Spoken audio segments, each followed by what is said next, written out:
Ketika pesawat tempur mengalami permasalahan, baik karena kerusakan internal maupun akibat tembakan musuh dan tidak dapat lagi diselamatkan, pilot dilengkapi dengan perangkat penyelamat untuk keluar meninggalkan kokpit pesawat, yakni kursi lontar atau ejection seat.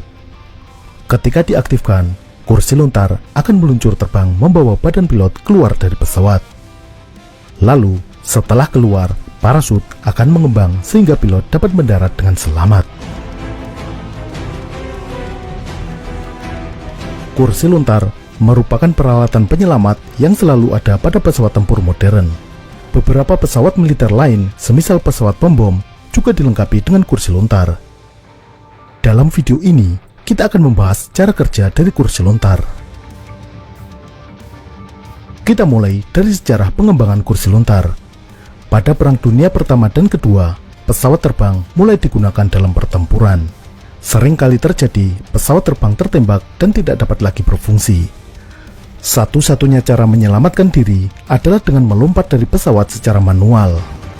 Ini sangat sulit dilakukan karena adanya faktor-faktor penghambat, di antaranya kokpit yang sempit, pilot yang mengalami luka, hembusan angin yang kencang karena kecepatan pesawat, dan gerakan pesawat yang tak terkendali. Untuk itu, diperlukan peralatan untuk membantu pilot untuk bailout atau keluar dari pesawat. Kursi lontar sudah mulai dirancang dan dikembangkan sejak awal abad ke-20. Beberapa rancangan kursi lontar dipatenkan pada tahun 1920-an. Kursi lontar pertama dikembangkan hampir bersamaan oleh Henkel dari Jerman dan SAAB dari Swedia. Kursi lontar ini diuji coba pada pesawat-pesawat prototip, yakni Henkel HE-280 dan SAAB-21. Pesawat terbang operasional pertama yang dilengkapi dengan kursi lontar adalah Henkel HE-162A Spatz. Mekanisme untuk melontarkan awalnya menggunakan udara bertekanan. Namun, mekanisme ini membutuhkan tangki penampung udara yang tentunya menambah beban pesawat.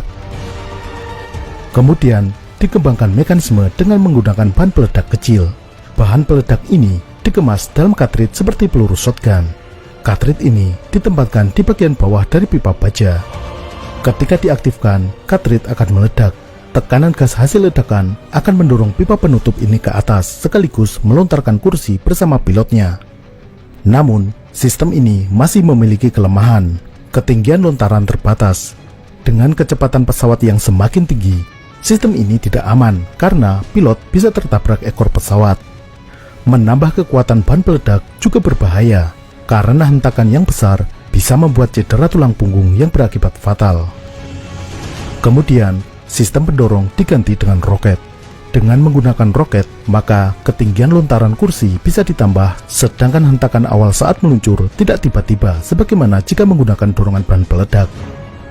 Roket berupa roket berbahan bakar padat yang berada di belakang kursi.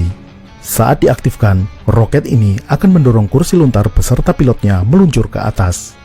Untuk mengaktifkan kursi lontar, maka pilot menarik handle sebagai trigger. Posisi handle umumnya berada di tengah, di antara kedua kaki, lebih tepatnya di antara dua paha. Di beberapa kursi lontar, handle juga terdapat di bagian samping, atau juga di atas bahu, yang sekaligus menarik tutup pengaman kepala. Kursi lontar bisa diaktifkan dengan menarik salah satu dari handle ini. Untuk pesawat tempur dengan kokpit yang sempit semisal F-16, hanya terdapat satu handle, yakni di antara paha. Handle sebagai trigger dari sistem kursi lontar ini saat pesawat diparkir dikunci dengan safety pin. Ini untuk mencegah kursi lontar terbang sendiri, semisal ada kru yang iseng menarik handle ini. Safety pin akan dicabut sebelum pilot menghidupkan pesawat, dan saat selesai akan dipasang lagi. Pilot berada di dalam kanopi yang tertutup. Untuk itu, sebelum kursi lontar meluncur, kanopi pesawat harus dibuka dulu. Ada beberapa metode untuk membuka kanopi ini. Yang pertama adalah dengan memecahkan kaca kanopi menggunakan bahan peledak. Sistem ini disebut sebagai canopy destruct. Pada kaca kanopi terdapat kabel yang berisi bahan peledak yang disebut sebagai FLSC atau Flexible Linear Shape Charge, atau disebut juga MDC, Miniature Detonating Cord. Kabel peledak akan memecahkan kanopi pesawat sehingga aman untuk dilewati. Ada juga sistem yang langsung menembus kaca kanopi. Pada bagian atas kursi lontar, terdapat ujung runcing untuk memecahkan kanopi ketika meluncur. Kepala pilot dilindungi dengan penutup yang menyatu dengan sistem trigger atau handle untuk mengaktifkan kursi lontar. Sistem ini disebut True Canopy Penetration. Namun, sistem Canopy Destruct maupun True Canopy Penetration tidak bisa diaplikasikan pada kanopi yang menggunakan material fleksibel semisal polikarbonat, misalnya pada kanopi F-16. Untuk itu, pesawat ini menggunakan sistem jettison untuk membuka kanopi.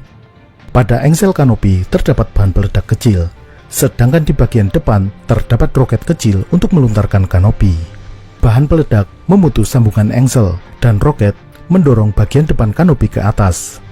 Pada saat terbang, aliran udara ke belakang akan menghempaskan kanopi jauh ke belakang sehingga aman bagi pilot untuk meluncur. Pesawat tempur F-35 yang memiliki kemampuan hovering menggunakan sistem Canopy Destruct, sebab sistem Canopy Jettison bisa membahayakan ketika eject pada saat hovering. Kanopi yang dilepaskan saat posisi diam terlontar tidak terlalu jauh, sehingga ada kemungkinan kursi lontar menabrak kanopi. Ini adalah contoh uji coba jettison pada kanopi F-16. Dalam posisi diam, kanopi terlontar tidak terlalu jauh. Setelah kanopi terbuka, maka roket akan mendorong kursi lontar ke atas. Kursi lontar meluncur pada semacam rel di belakang kursi. Saat meluncur ini, pilot mengalami G-force yang sangat besar, berkisar 5 hingga 20 G. Untuk itu, badan pilot harus dalam posisi yang aman, terutama bagian tangan dan kaki. Keduanya harus merapat ke badan. Jika saat meluncur pilot bergaya aneh, misalnya mengepak-ngepakkan tangan seperti sayap, maka bisa berakibat fatal, bisa patah persendian. Untuk itu, kursi lontar memiliki restraint system yang berfungsi otomatis saat peluncuran. Restraint system ini berupa tali yang terhubung dengan bagian kaki dan tangan pada pakaian pilot. Saat handle ditarik, bahan peledak kecil mendorong piston melalui silinder beralur. Gerakan silinder ini memutar spindle yang menarik tali. Kemudian, tali ini secara otomatis menarik tangan dan kaki untuk merapat.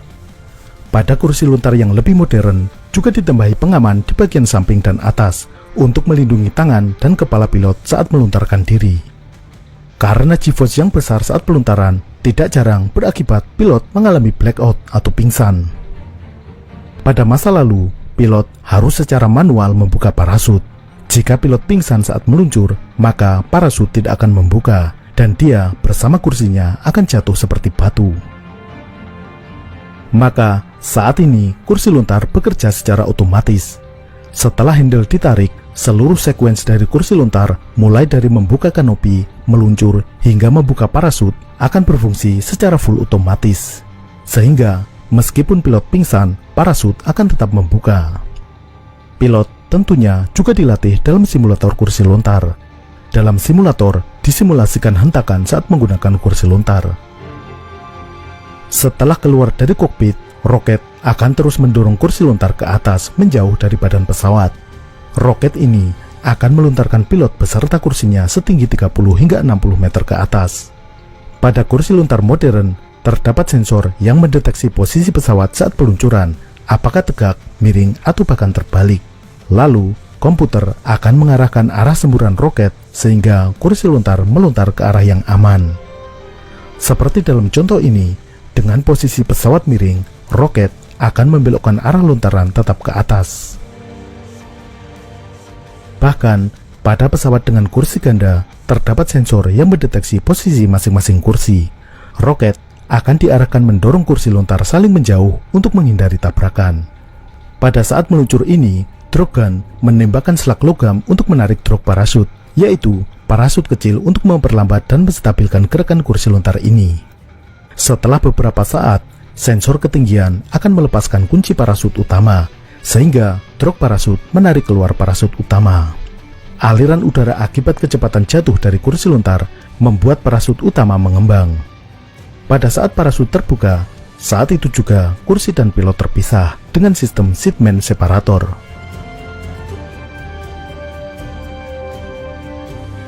Pilot akan turun secara aman dengan menggunakan parasut, sedangkan kursi bisa jatuh terpisah atau masih terikat pada kaki pilot. Ini agar lokasi pendaratan pilot dan kursi tidak terpisah. mengingat di dalam kursi tersimpan beberapa peralatan survival, semisal tabung oksigen, perlengkapan P3K, dan bahan makanan. Lalu, bagaimana jika kursi lontar digunakan di ketinggian rendah? Kecepatan jatuh tidak cukup untuk membuka parasut utama. Maka, muncullah teknologi kursi lontar dengan fitur zero-zero, yaitu kursi lontar bisa digunakan pada keadaan zero altitude dan zero airspeed, artinya pesawat dalam keadaan diam di darat. Pada kursi lontar dengan fitur zero-zero, parasut utama dibuka secara paksa dengan menggunakan peledak kecil. Bahan peledak kecil ini akan menembakkan selak logam, dan selak logam tersebut menarik parasut secara cepat, sehingga meskipun berada di ketinggian rendah, parasut tetap bisa membuka. Selain pada pesawat tempur, kursi lontar juga digunakan pada pesawat militer lain, semisal pesawat pembom. Pada pesawat pembom B-52, untuk menyelamatkan diri, pilot dan sebagian kru menggunakan kursi lontar yang meluncur ke atas, dan sebagian lagi kursinya meluncur ke bawah keluar dari lubang palka di bagian bawah. Kursi lontar bisa juga digunakan pada helikopter militer. Beberapa tipe helikopter Kamov dari Rusia dilengkapi dengan kursi lontar. Saat digunakan, bahan peledak pada baut di pangkal baling-baling akan meledak dan melepaskan baling-baling utama, sehingga pilot dapat melontarkan diri tanpa takut kepalanya terpenggal oleh baling-baling. Selain sistem kursi lontar, pernah juga dikembangkan metode bailout atau keluar dari pesawat dengan menggunakan kapsul tertutup.